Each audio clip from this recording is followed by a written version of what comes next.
Gil, you rolling? Right. What, Gil? Why your face like that? I'm wondering how come the greats from the other eras get these great coaches, but the superstars today get a whole bunch of newbies and a whole bunch of try-ins and a bunch of coaches that's just running around?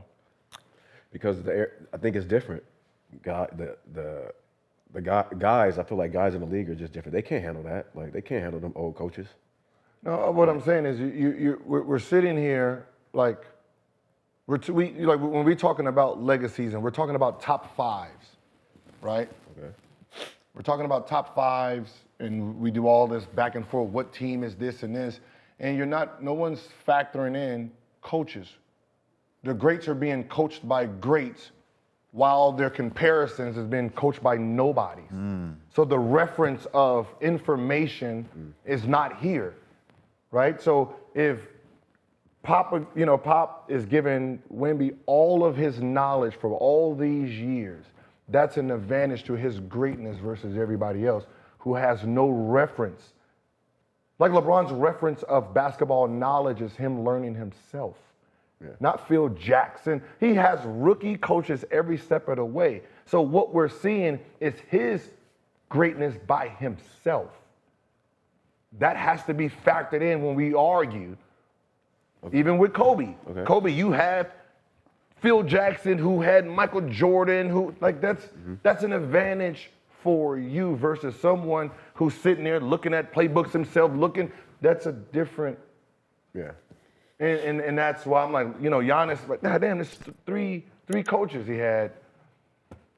He had J. Kidd. Budenholzer. And now Griffin. Yeah. So what are you trying to say, Giannis? I feel like there's a group of guys that kind of went through the league.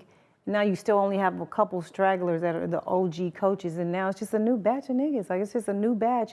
And I guess they all need time. Everybody needs time. I know my time. The players are more sensitive. They can't handle a lot of these great coaches, though. Like, they're sensitive. First time you say something. First of all, some of these coaches are dumb. Some of them dumb. You ever seen some? You ever say, we're going to go under on Brandon Jennings? All right. I'm done. Go under, huh? All right. I don't want to throw nobody on. Who's scouting report like? I don't want to throw nobody under the bus. But who do you think? So who's out there? He would say dumb shit like, who's out there, like, yo, my nigga, who's what? out there that you feel like is a veteran coach that can actually get the job done? Like, there has to be people to be in those positions. You can't say, they don't have any great coaches, but there's not anybody available. Who's available? That's great. I think it's good coaches. I think just the game is just bad now. The game is different. It ain't basketball. It ain't basketball. It's like, it's hard to teach. It's hard to teach. It's hard for any of these coaches to teach. If we're not running sets, we ain't doing schemes, we ain't playing the game of basketball. Now we're playing pickup. Coaches not even in there watching us play pickup, so when they see us out there playing, they're like, what the fuck are they out there doing? Oh, you ain't never seen them play pickup in the summer? That's what they doing out there. Oh, no. Listen.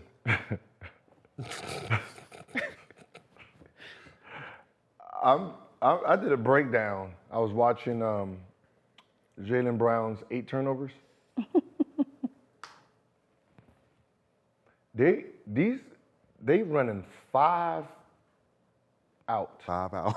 Yes. They running motion and they offense. taking turns. I love running motion. Come down every time. With no motion. No motion. They no just screens. taking turns. They're running technically shell drill. What we do at the beginning, swing it, let the defense move, the offense don't move. They're not even passing, cutting through. So they're just sitting there around. Someone tries to take it off the top. Like, I don't know what sports y'all been watching.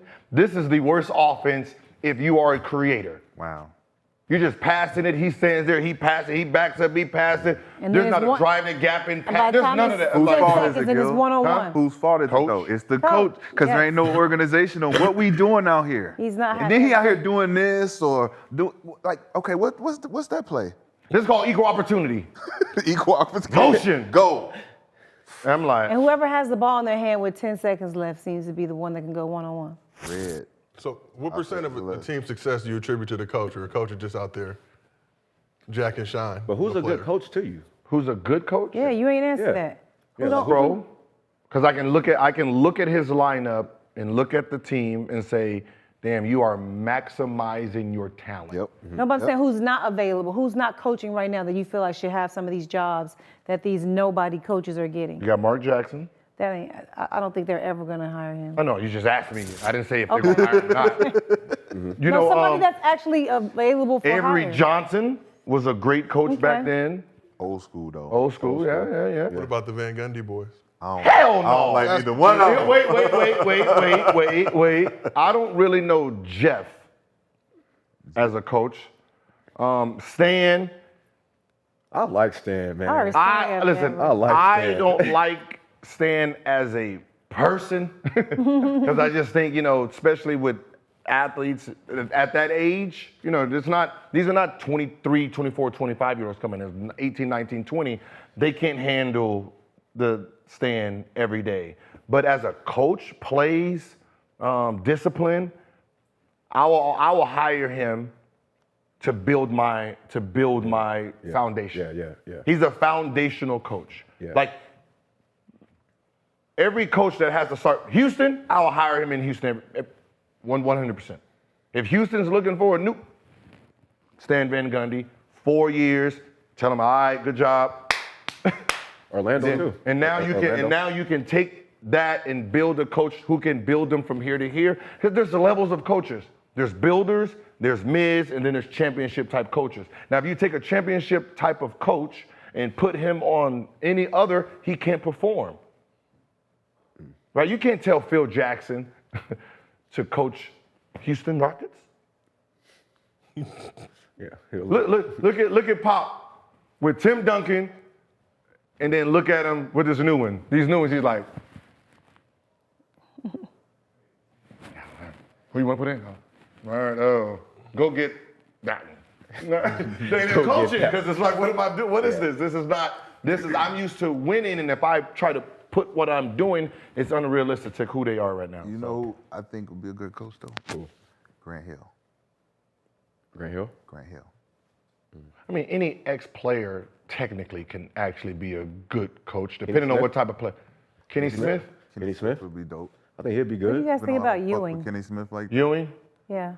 I don't fuck with Kenny like that, but I think he a good basketball mind. Kenny Smith would be cool because he's cool. He's still like. But he is old school. It would be interesting to see how he would approach the game, knowing that he knows that the game is changing. Like, would he go back to the old shit? Yep. 'Cause that's how Byron Scott was. Like, he was like a death camp motherfucker, want to run. Yeah. Which is weird when. Yeah, I heard about him. It's weird because he was Showtime. Yep. Which is weird. Was his opposite of. And that's what JR and CP was saying, was like, and BD was even telling me, he was like, it was weird because Byron, you want to drill, and we supposed to be out here Run it, yeah. Showtime, and we don't play nothing like that. But it makes sense because obviously if you're running like Showtime did, you had to be in You had to be in shape. Yeah. What about JJ Redick? As a coach, I think he's more upper management. Think so? Yeah. Good last week, I think you said JJ. No, I said We for was the talking job, about but for I'm the saying job, like he's gonna be one of those guys that be like Front office. coach and general manager. You need to be running shit. Okay. And do you guys respect a coach more when they've actually played in the league? I know, some former players have done well in that position, some haven't, some have been mid. I do personally because it's about the season, right? Unless you play the game, you can understand how the season is going, right? So you can look and say, all right, we're gonna need a day off here. You can watch the mood of players and give days off, knowing cities where, you might let players roam a little bit more or versus not, right? By their mood, unless you've played the game and been in the NBA and been through those situations, as a coach, you wouldn't know. I have a Right. hard time respecting anybody that didn't do what I'm doing. I don't care what it is. Like, I hate overweight personal trainers. Like, I'm not listening to you. Like, it's just certain things that, you have to look the part, you have to have done it, you have to be in, you know what I mean? Like, it's just something for me visually to know that, to see that. I just feel like sometimes it's hard to listen to somebody that hasn't done what you've done. Like dentists with janky teeth or barbers with fucked up hairlines. The barrier I have is knowing that a lot of the coaches who haven't played don't know how to particularly connect with the players, right? And that's important to me, and that's a lot of conflict I had with coaches is they're not knowing how to approach me, how to talk to me, how to engage, right? And I think as a grown man, as a coach, you should know how to do that with players, especially young players. So the former players, they have that engagement understanding between the two. And even though like a guy like Kevin McHale, former player, clashed, Randy Whitman, former player, clashed, but it was on some jealousy shit, you know what I'm saying? So if you're dealing with a jealous teammate, you know what kind of clash you may be dealing with. So when you deal with former players like that as your coach, you may come into that, but you gotta be understanding of what position you in as a player. Like I can't go clash with him because he's my coach and a former player. I gotta be the player. So I see like the older coaches that haven't played, especially nowadays in this generation, it's gonna be a harder time for them to connect because they don't know when these players are going through mental sides where they're struggling offensively. They don't know, you don't know what to say. The former player know he's struggling. Never been on a 10-game road trip before. As I said, it's usually the little things like I can gauge like a player, right? Yeah. I'm a player. I played. I've been there. I've seen it, right? I can look at a player that comes in the locker room. I can see if his swag is he's ready to go or he got in a fight with his girlfriend. Right? You can see it. You can watch. Oh, he ain't gonna give a shit. Right? Give us nothing tonight. Right? So it's like, all right, listen, first 5 plays gonna go to him. I got to see what he's gonna give me. Yep. Right? That, you know, I might have a whole different thing. You know, you might be the star and we not there. Let me go ahead and try to get him going real quick to see, you know, if he's really affected. As coaches, they don't know that. Right? They just think that everything is just motherfucking amazing outside. Like, you got to know how to turn it. You got to know, like, let's say I have a bench player. We're going to say Kenny Lofton Jr., right? I got Kenny Lofton Jr., and we playing OKC. My guy don't play at all. But I know one person he plays very well against. Every single time, my first sub, Kenny Lofton. Yep. Get him. Because I know he's afraid of you.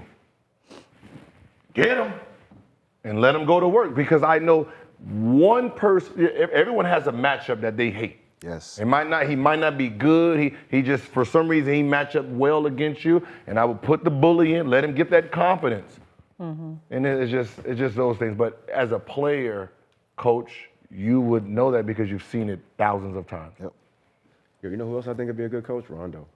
Rondo. Sure. Rondo. I think Rondo would be a good Real coach. nigga. Yeah. Like he's there. Like Verified. He's verified for sure. Yeah. What's up, everybody? As you know, Gilbert Arenas is presented by Underdog Fantasy. Underdog Fantasy is the easiest and best way to play fantasy sports. You can pick higher or lower on your favorite players' fantasy projections, and you have the opportunity to win up to 20 times your money in a single night. We're doing the 5 ways, the 4 ways, the 3 ways. You know, you can do them 2 ways too, but the real bread is at the 5-way. Who you rolling with right now? Oh yeah, I just picked the 5-way. That WNBA. WNBA, all 5. Let's rock it. Let's get this Yes, bread. sir. Now, Underdog is available in 30 states and Canada, except Ontario. Get your minds right. Get on with the Underdog Fantasy crew. And if you want to get down, use promo code GIL and Underdog will match your first deposit up to $100. You put 100 in, they give you 100 right off the top. You start with 200. Really get them pick'ems going. Everybody out there, make your next move your best move. Download the Underdog Fantasy app. Use promo code GIL, and they will match your first deposit up to $100. You can't beat that. We appreciate y'all rocking with us. Keep watching. Keep supporting the movement. I'll do it again. Use promo code GIL. Sound like a good promo code to me. Age is 0. Change the game. Put that respect on his name. Look, with the honor call for greatness, the chosen of few that carry the gift of genius, who do what they do, who possess finesse, are blessed with desire